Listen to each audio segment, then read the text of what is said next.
Ketua DPR RI Puan Maharani tanggapi kasus OTT Wamenaker oleh KPK.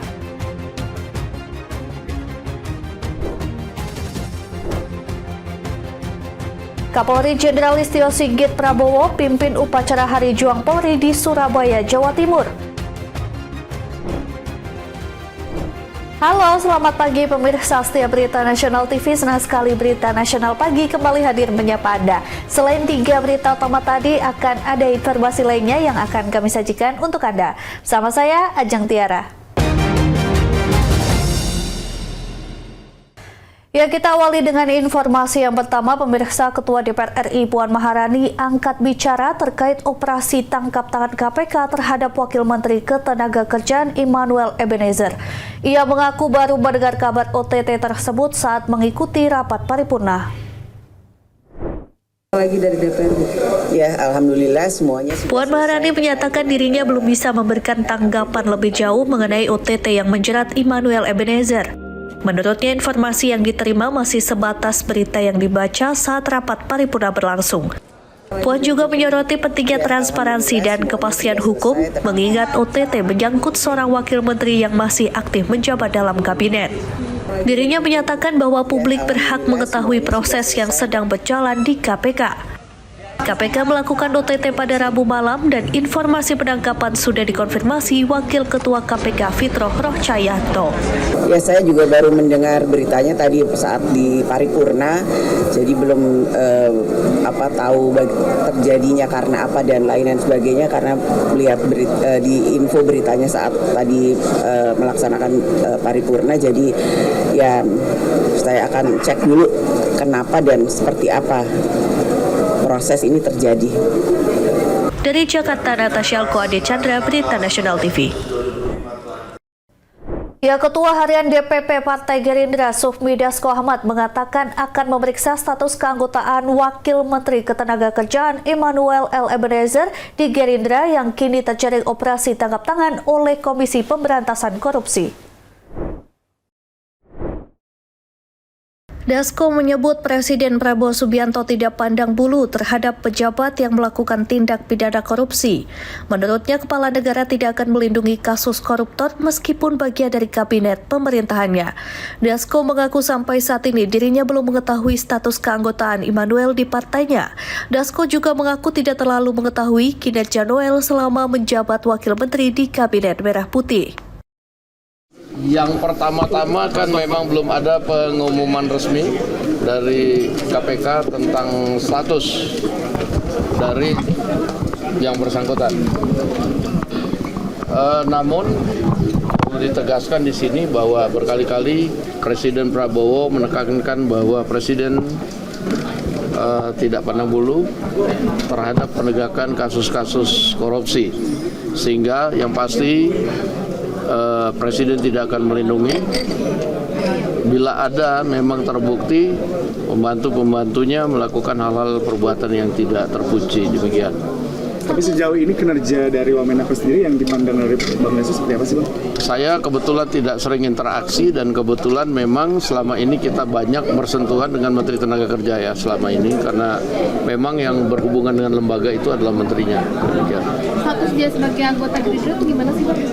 Saya akan cek lagi. Berarti belum pasti di anggota Gerindra? Iya, saya belum tahu. Habis ini Pak Presiden akan melakukan reshuffle gitu ya Pak, menyusul adanya OTT. Kalau ini mungkin ditanyakan kepada Mensesnek mungkin lebih tepat. Dari Jakarta, Natasha Alkoade Chandra, Berita Nasional TV.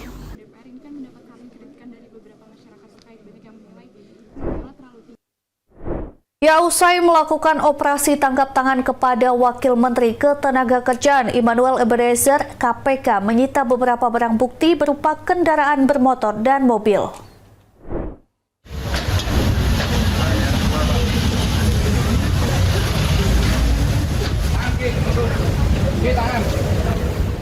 Beginilah penampakan barang bukti hasil operasi tangkap tangan yang dilakukan KPK kepada Wakil Menteri Ketenagakerjaan Immanuel Ebenezer.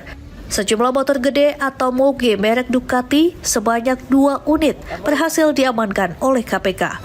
Selain itu, KPK juga berhasil mengamankan uang tunai dan puluhan mobil yang juga turut disita KPK. Dari Jakarta, Teofan di Berita Nasional TV.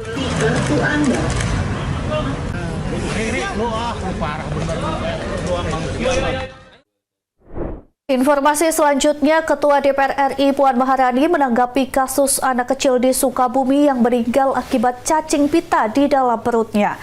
Puan meminta Posyandu dan pemerintah daerah untuk lebih proaktif dalam memberikan pelayanan kesehatan kepada masyarakat. Raya balita dari Kecamatan Kabandungan, Kabupaten Sukabumi, Jawa Barat menjadi viral ketika tubuhnya dipenuhi cacing sebelum meninggal.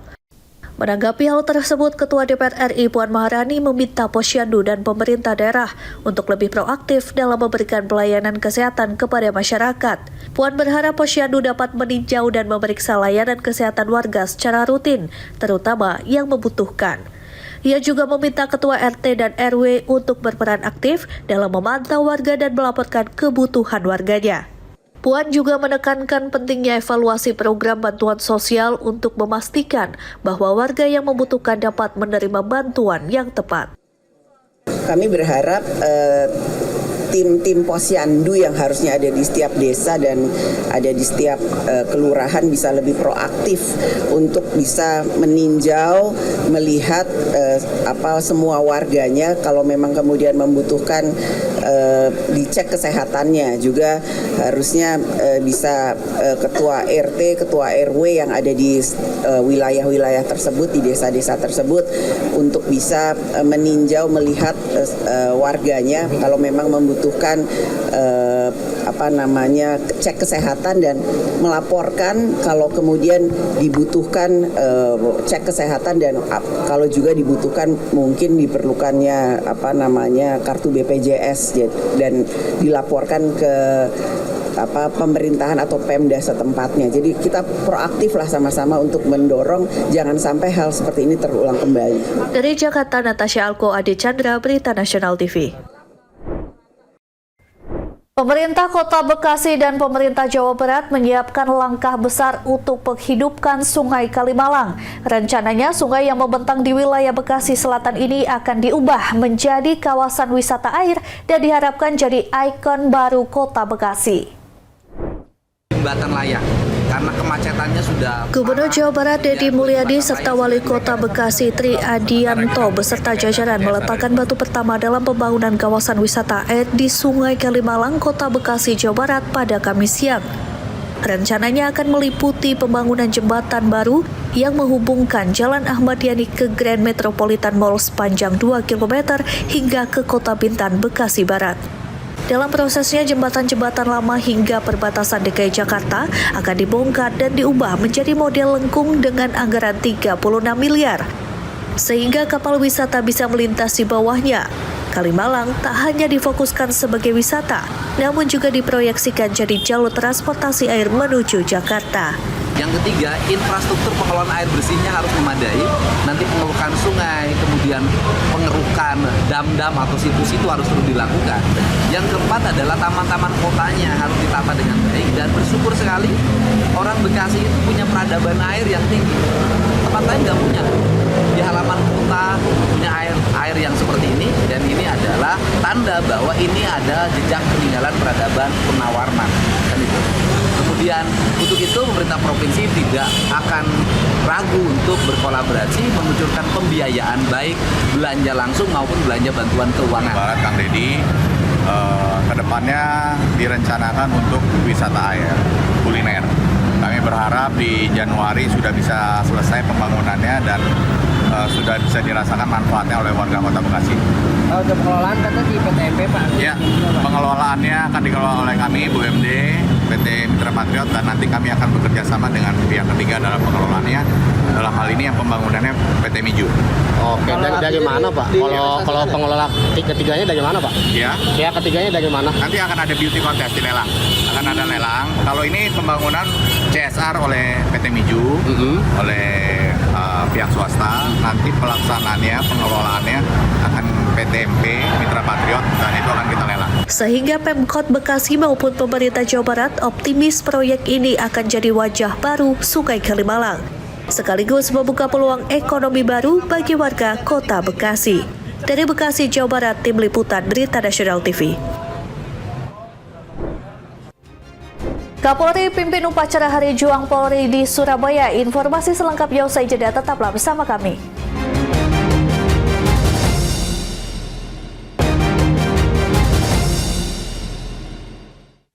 Terima kasih Anda masih menyaksikan Berita Nasional Pagi. Pemirsa, Kapolri Jenderal Listio Sigit Prabowo hari ini menjadi Inspektur Upacara Hari Juang Polri di Surabaya, Jawa Timur. Jenderal Sigit mengatakan Hari Juang Polri bukan hanya sebagai peringatan sejarah, tetapi juga sebagai simbol dedikasi dan komitmen Polri untuk terus mengabdi dan memberikan pengabdian terbaik bagi bangsa.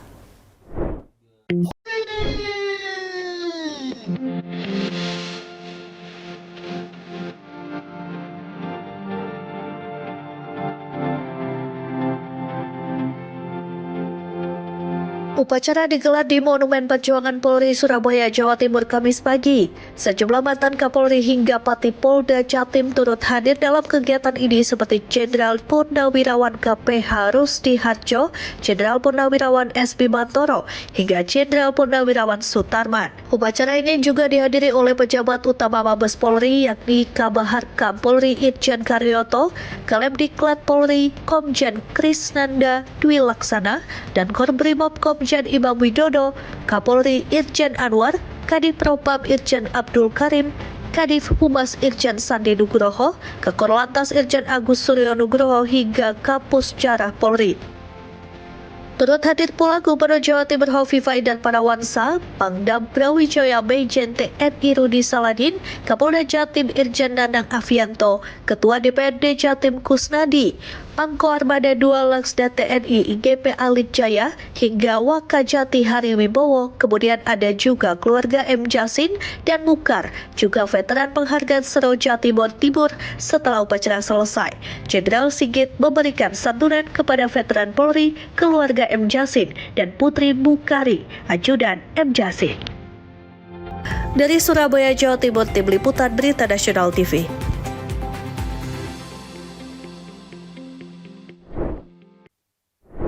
Pemirsa, anggota Komisi 10 DPR RI Ahmad Dhani mengusulkan agar Undang-Undang Hak Cipta direvisi serta berbasis teknologi informasi. Usulan tersebut disampaikan agar sesuai dengan perkembangan zaman.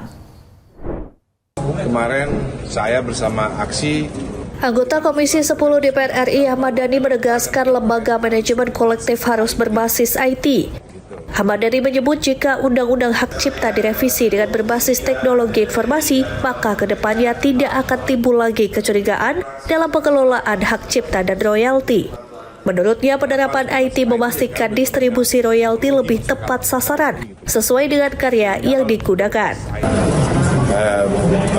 Menitik beratkan pada royalti fee konser, tapi secara garis besar kemarin saya bersama Aksi memberikan usulan untuk revisi undang-undang bahwa LMK dan LMKN harus berbasis IT.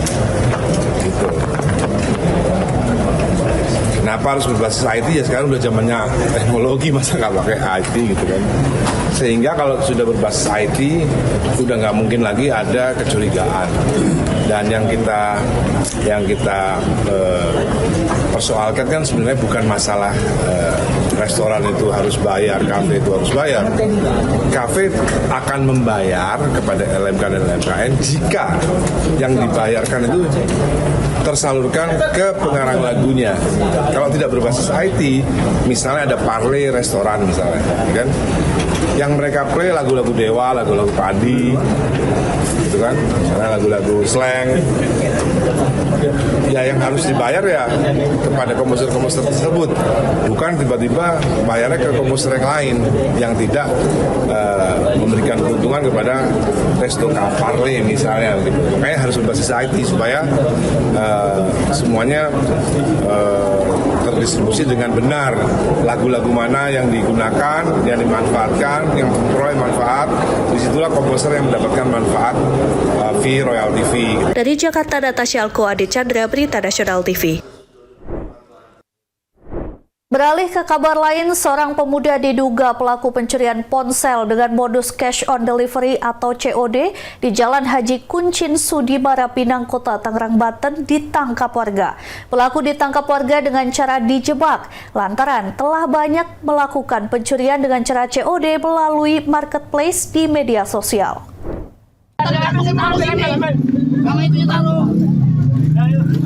Inilah video amatir yang memperlihatkan seorang pelaku pencurian ponsel dengan modus COD ditangkap warga di Jalan Haji Kuncin Sudimara Pinang, Kota Tangerang, Banten. Pelaku diikat di sebuah pohon menggunakan tali tis berwarna merah untuk diinterogasi karena telah banyak warga yang menjadi korban. Saat diinterogasi, warga menemukan sejumlah ponsel dari kantong pelaku yang diduga hasil kejahatannya.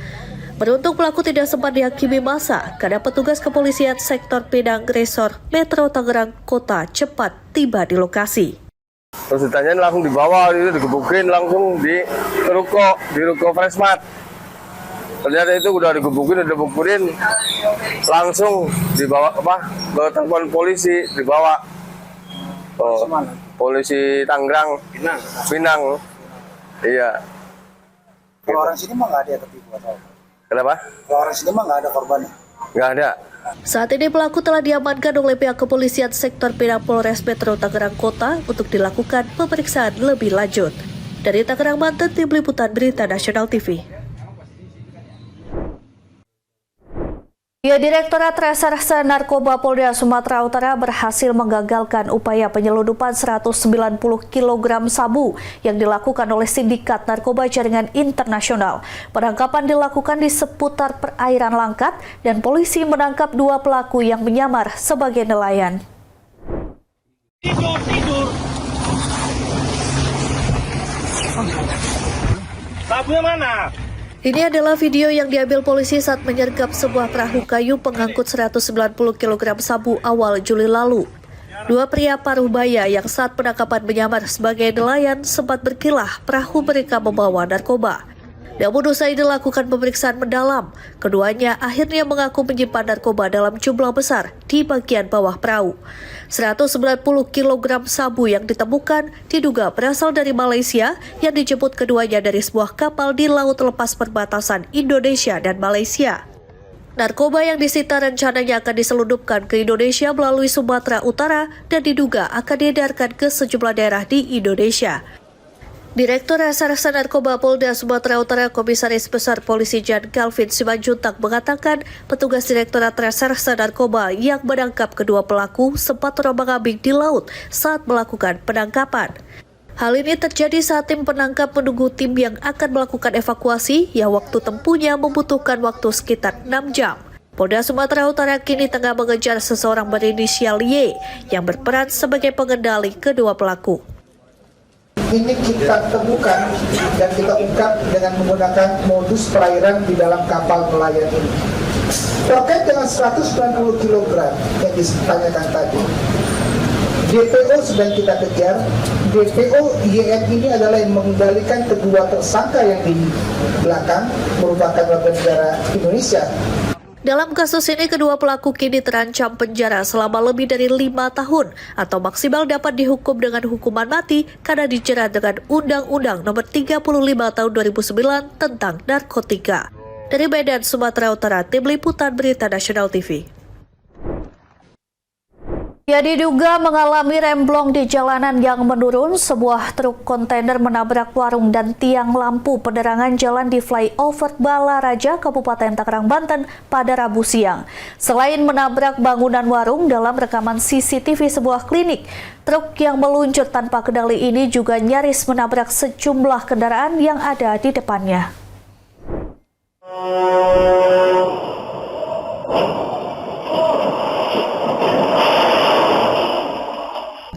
Inilah rekaman CCTV sebuah klinik yang memperlihatkan detik-detik saat truk kontainer meluncur tanpa kendali di flyover Balaraja, Kabupaten Tangerang, Banten pada Rabu siang.